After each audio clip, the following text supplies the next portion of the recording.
Wow, Jeff, we made it. Another week. Culture Club half hour, in which half of Culture Club talks for 30 minutes, returns. Still the half that constitutes Jeff and me, or is constituted by Jeff and me.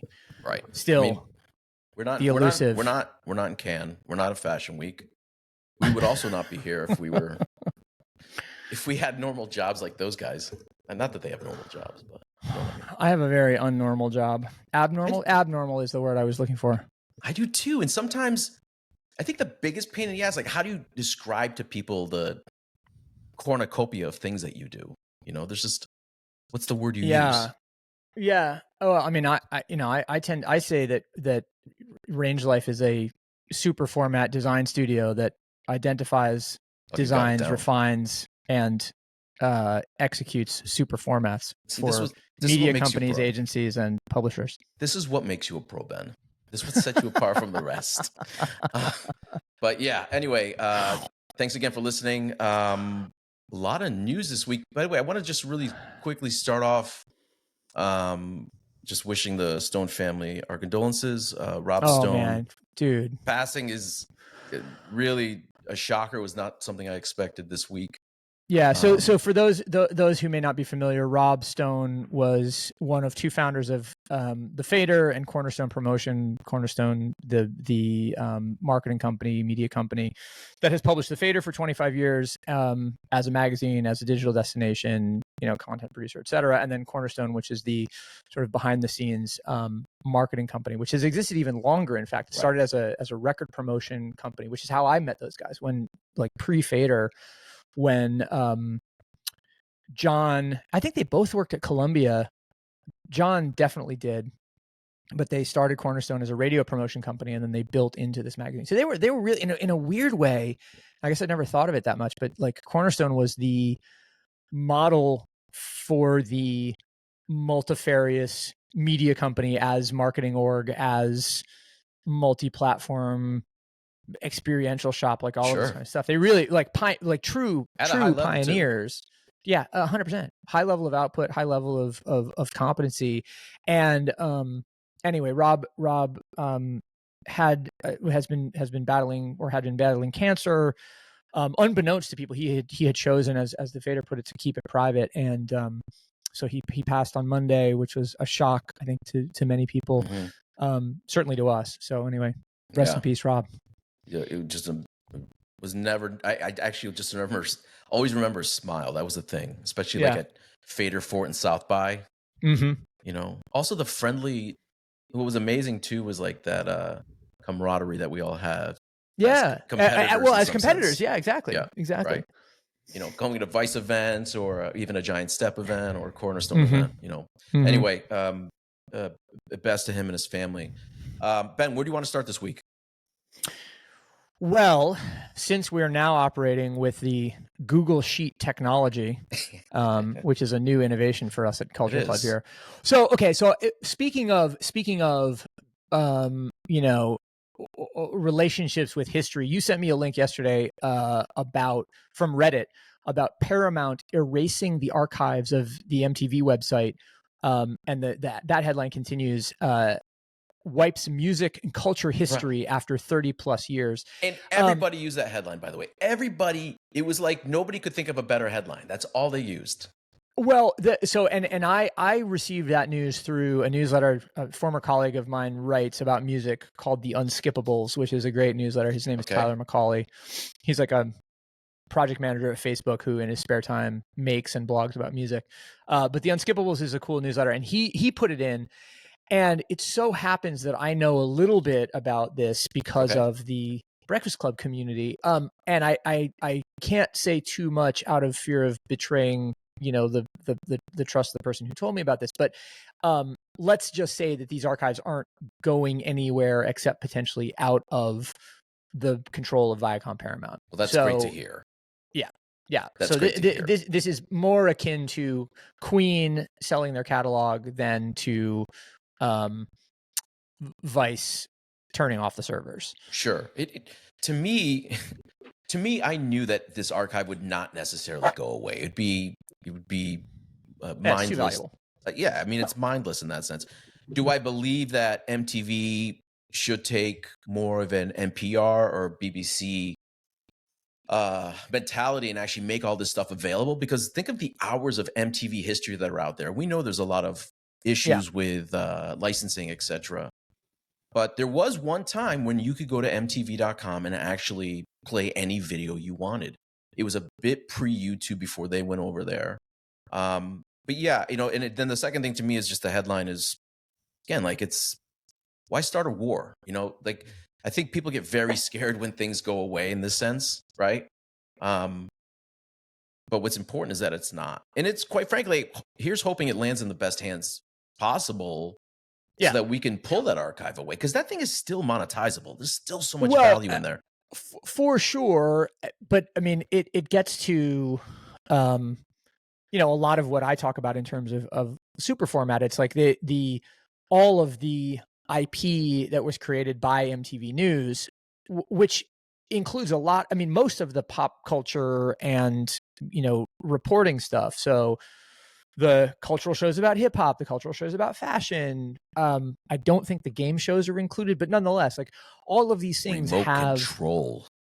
All right, setting remote control aside for a second, you know, like, all of those properties could be resuscitated and could be turned back on today if you wanted to, and then certainly the IP that's held within them can be repurposed and recapitulated as archival or as, you know, TCM style, you know, nostalgia programming or whatever the case is. So yeah, without saying too much, I think there's a future for that stuff, which is not about, like, you know, cutting us off from our past, but is more we don't about want to kill trying to Gen find Z. a better and more respectful way for it to go forward.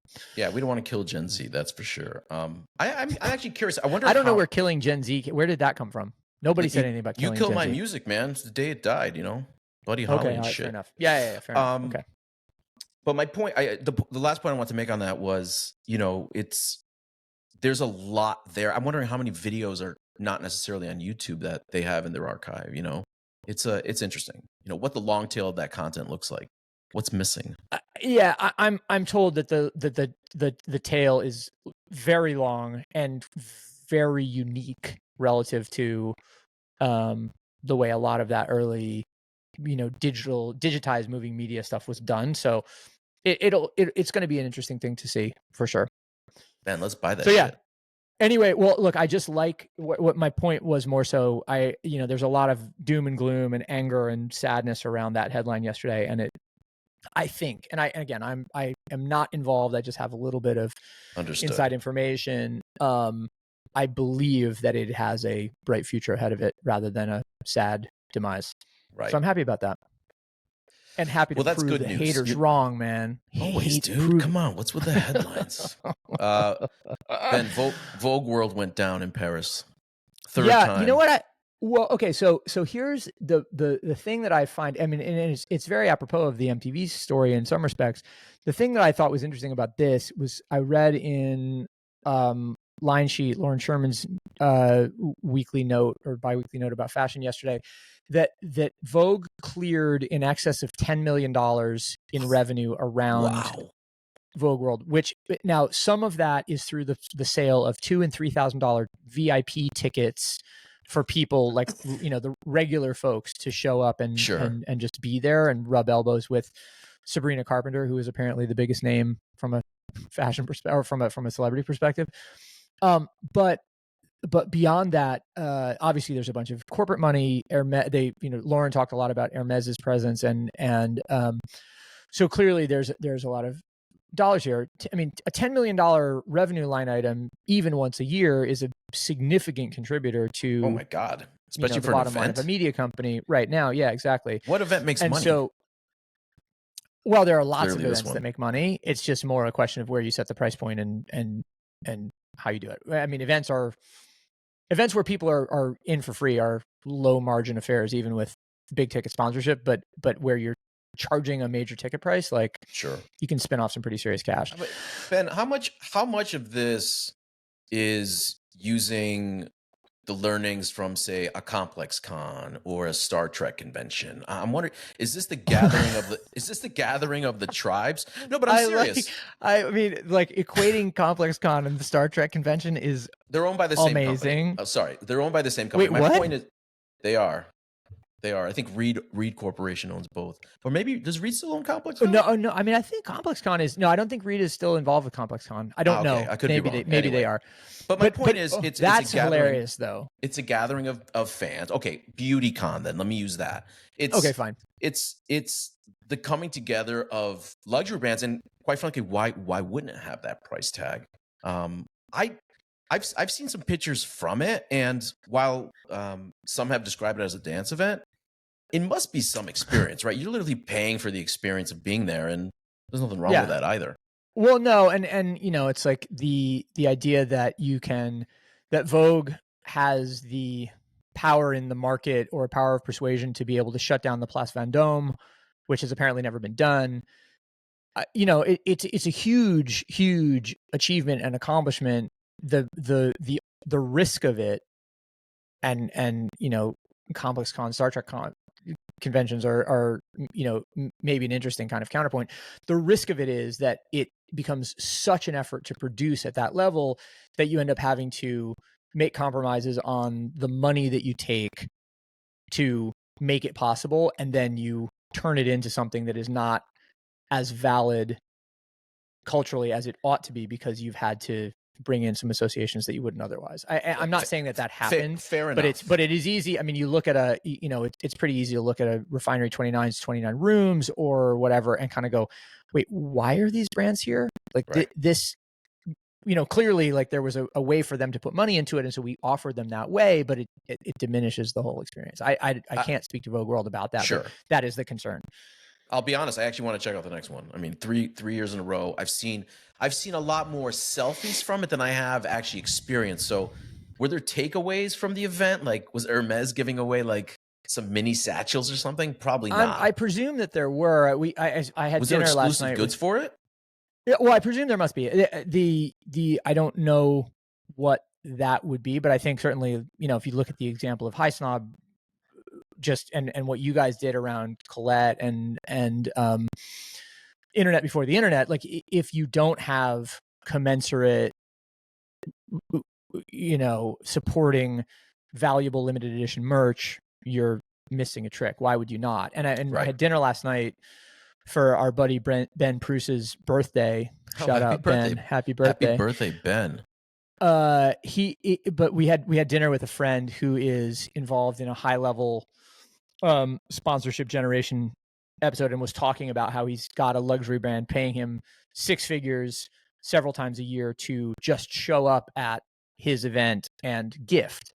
Wow. Right. So, you know, it's a marketing expense to be there. It's a marketing expense to then take the product and give it away. But the value of the audience is high enough that those big ticket expenditures are worthwhile. I mean, they're smart. They understand that. Bringing the right people in provides every outlet. And I'm not just talking about media. I'm talking about personal, you know, people's individual pages with storytelling that they can share.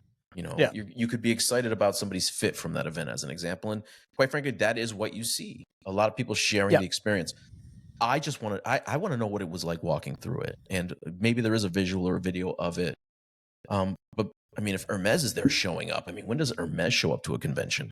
You know, not that this was a convention. Well, I mean, it's interesting you should say that, right? And that's why I like the Star Trek thing earlier, just as a counterfactual. It's if you said to Hermes, show up to the Vogue convention, they'd probably be like, oh no, this is not for us. We are craftspeople. We don't go to convention.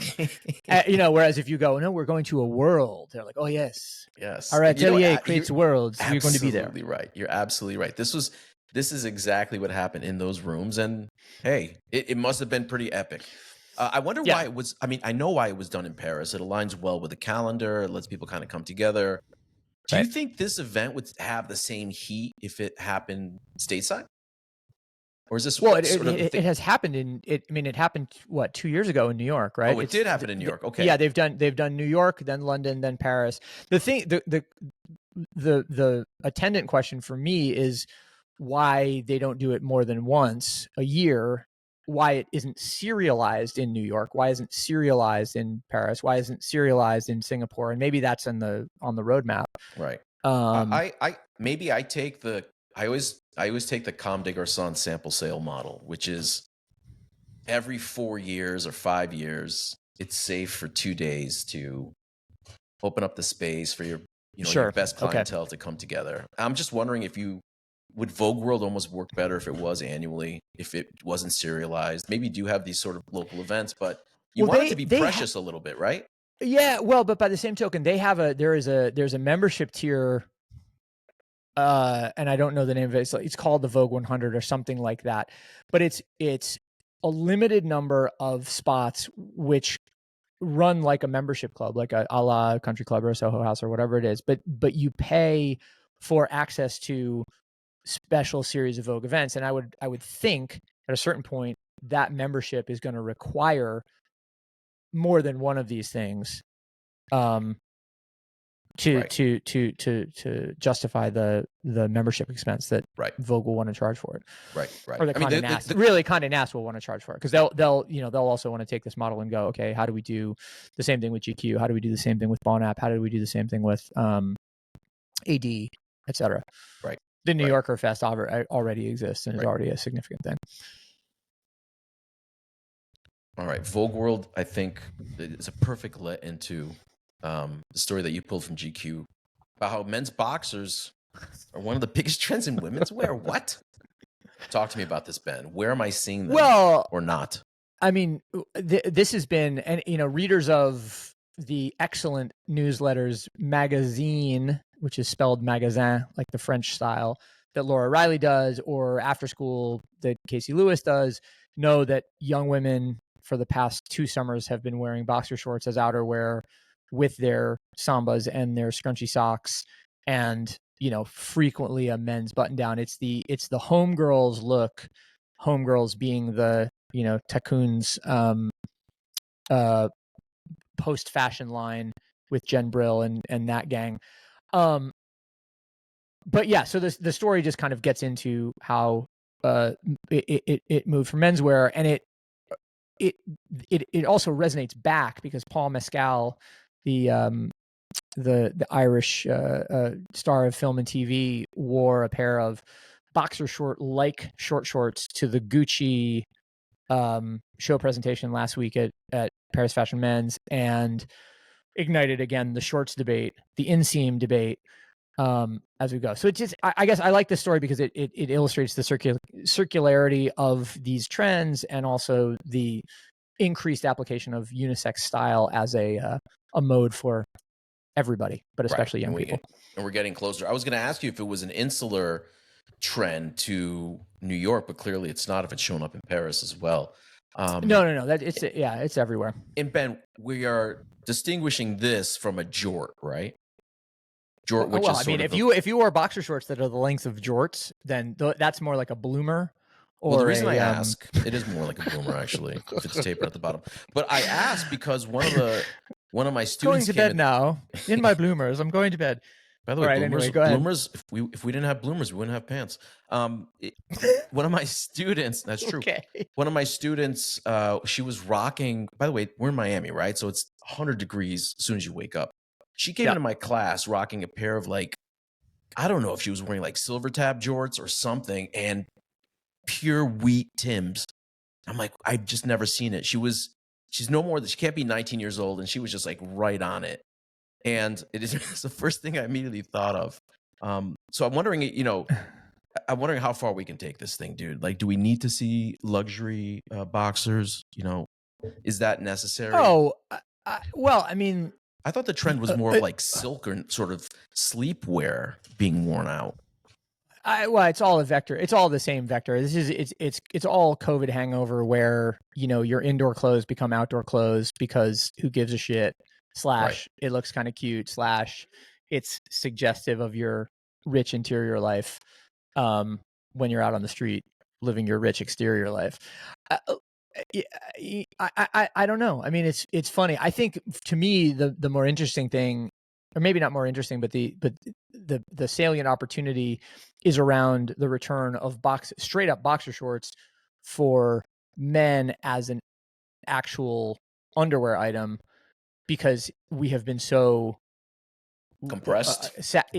Inundated. No, I was going to say inundated with boxer briefs over the last 20 years, right? But like isn't there a reason why we have a boxer since brief? Marky Mark and the introduction of the boxer? Well, I mean, I'm sure, sorry, there are lots of there are functional reasons, there are presentation reasons, but nonetheless, like it just in the service in service of something different, right? If you think when you and I were kids, circa Fast Times at Ridgemont High, and you had I remember that scene, soccer shorts with the boxers peeking out, and that was the look. Like you wore boxers, everybody wore boxers. That was the whole deal. And then circa 90, whatever it was, and 7, 8 Marky Mark, Calvin Klein ads, everybody started wearing boxer briefs, and now it's been boxer briefs for 25 years. So we need I prefer it. a swing back.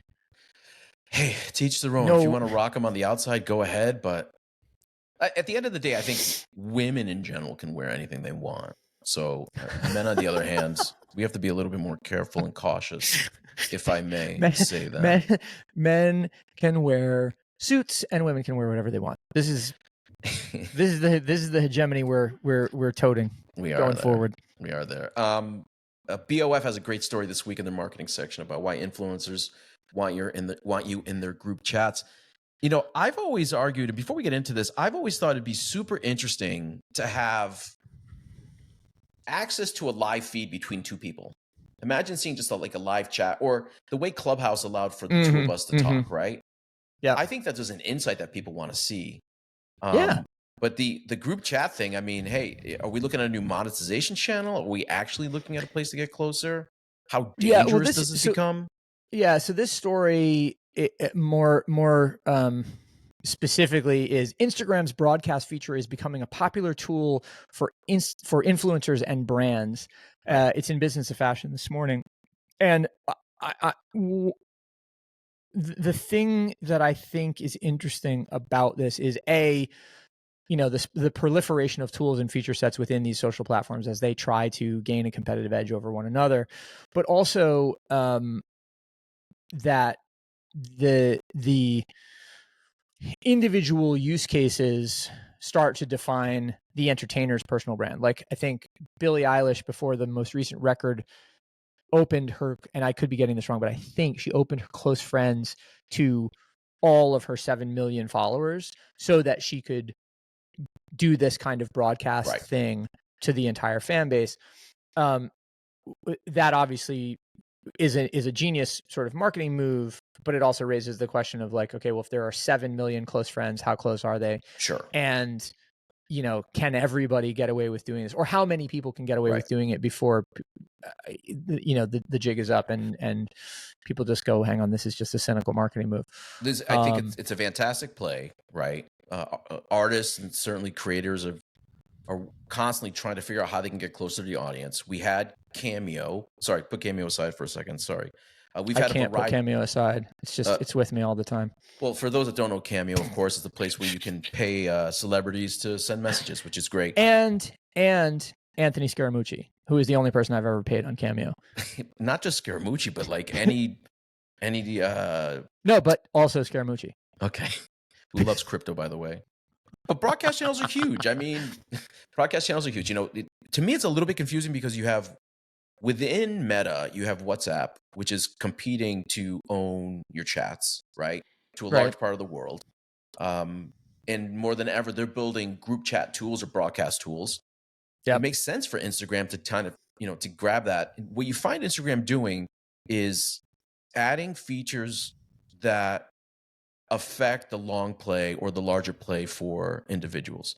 So instead of having a new app where we have a broadcast channel where you have to build up a new audience, stick to the audience that you have on Instagram, and Instagram will provide you with a variety of tools to help you reach. So when they launched Threads as an example where something, quite frankly, is a very good tool, but doesn't have impact because I don't think people necessarily want to go back into Threads to have that conversation. They're having those conversations inside of Instagram, and why not turn those channels on? Broadcast channels to me are at least within Instagram is their way of stopping any spillage into, say, other apps where broadcast channels are very big. Specifically, I don't know, Telegram, WhatsApp, every Chinese mobile app, etc. Right. Well, look, I'm intrigued, and I think one of the things that we're going to have to explore over the summer with our new intern, Elsa Bain, shout out Elsa, who's joining us from in a school break from Central St. Martin's, is to figure out what channels we want to proliferate the Culture Club half hour on, as well as reconstituting the Culture Club main feed now For that sure. And our also, intrepid partners have come off the road. Also, there's some live tools that we'll be able to use, and let's see how that works too. We may be able to broadcast on some channels that way. Man, can you imagine? We can see it. What do we got? What's the last story for the day? We got a bit more here. Yeah, we're going to try to work our way up to maybe having 10 stories per show that we can just go through rapid fire. But the one that I mean, and it is sort of apropos of what we just talked about, is learning how to use these platforms. WeTransfer, which is the file sharing, Amsterdam-born file sharing platform that we know and love for sending big files for free, made a content series on YouTube with a studio called Curly that I had not heard of previously. And it's funny that the titling on this series kind of reminded me of High Snob, and I wondered whether it was like some sort of behind the scenes High Snob thing. But in any case, it's about the artist Bina, Bina, who is a London-based soul and soul electro pop sort of artist, and her she's a modern artist. That's right. She is her journey to bring her second album to market without the benefit of a record, or without the help of a record label, and using sort of freely available tools and the wisdom of the crowds and so on and so forth. It's a YouTube series.